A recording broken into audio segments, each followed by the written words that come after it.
Welcome again at Spotlight. I'm Pastor Dan, and we're wrestling with a really interesting question. How do you deal with the whole subject of the silences of God?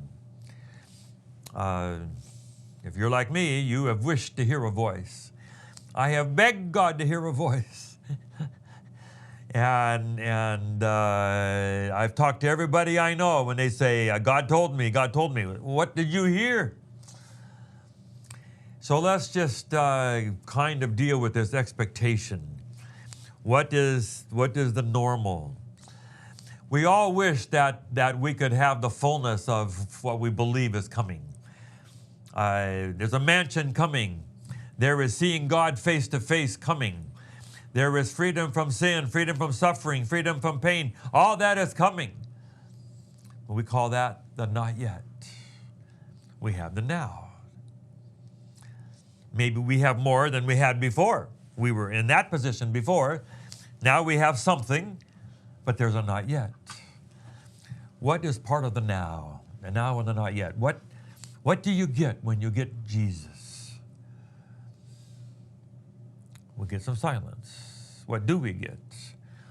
What do we have a right to expect? Well, I'm going to point to 1 Corinthians 13, where Paul says, now here we see through a glass darkly. Famous phrase. But then we will see face to face. We're not going to see face to face now. We have to live with some waiting, some anticipation, some patience. We have to be hanging in there. We have to occupy till I come. So this whole idea where we get to have our senses fulfilled and we get to see God face to face, we get to dialogue with Him. Jesus says, I knock on the door and I will come in and eat with you and you with me. But it's not exactly the same. It's going to be different. We see through a glass darkly. But we still believe God speaks. That God is a verbal God. We have a book called Revelation. Many of the prophets said, God spoke, God said. We can go through a long list of those things. God guides, God directs our paths. How? When there's so much silence. Maybe you've seen the movie Contact. I've only seen pictures of it and people have told me the story. But they're out there trying to hear from outer space. They've got massive discs out there trying to hear, and they've got headphones and they're trying to pick up signals from human beings. We've had these unidentifying flying objects that our country's been shooting down. And a lot of jokes about are these little green men and their vehicles. And it's a lot of fun. But what do we have a right to expect in the day-to-day Christian life when you come to Jesus? Is it all someday or is there something now? What good do we have now? Does God still speak? And most of us would say there is something that we might call the still small voice. You might call it the whispers of God, the promptings of God. And I can give you many writers who will talk about this. Dallas Willard, Hearing God. Philip Yancey, Hearing God. Bill Hybels has written a book on hearing God. These are all around this same subject. What do we have a right to have? What is our birthright as Christians? And what is not yet? We'll get that later.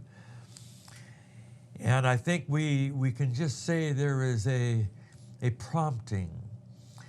When your mind is sort of open and available and an idea comes into your mind, it doesn't have a halo on it. It doesn't have an electric shock. But sometimes it does seem to have a certain divinity to it. And you'll say, boy, that's an interesting thought. Let me. I was talking with someone tonight after taping on a television program.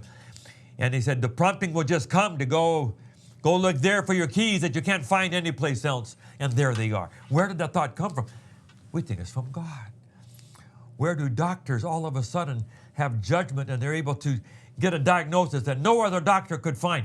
They're getting a whisper from God. Why does someone say, let me send Pastor Dan and Grace Force some money? And I said, you listen to God, because I needed the money for this project, and I didn't call you. You sent that money to me, and you thought they got it from God. The whispers of God. We've talked here before about the two kids who wanted to get together in the afternoon, and he was riding his motorcycle there, and forgot his helmet. He thought, I should go back and get it. Didn't get it. He thought he ought to slow down around the big curve, but didn't slow down. Thought, I'm young, I can handle it, and he died. And the girl said, where was God? Well, God was in those thoughts. God was in the thoughts. Go back and get your helmet. Slow down. You have a long life to live. Don't throw your life away now. God was whispering those things.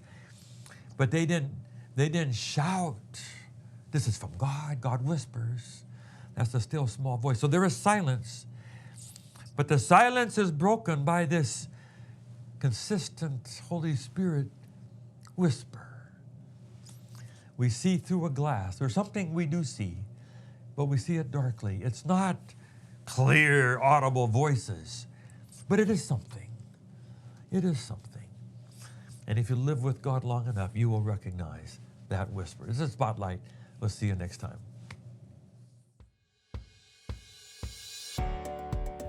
Thank you for watching Spotlight. We're so excited about this. We hope that you'll subscribe, and so you'll get all of them. And please just forward it on to others and tell other people about it. And let's just see what kind of an audience we can get for these messages of Spotlight. God bless you.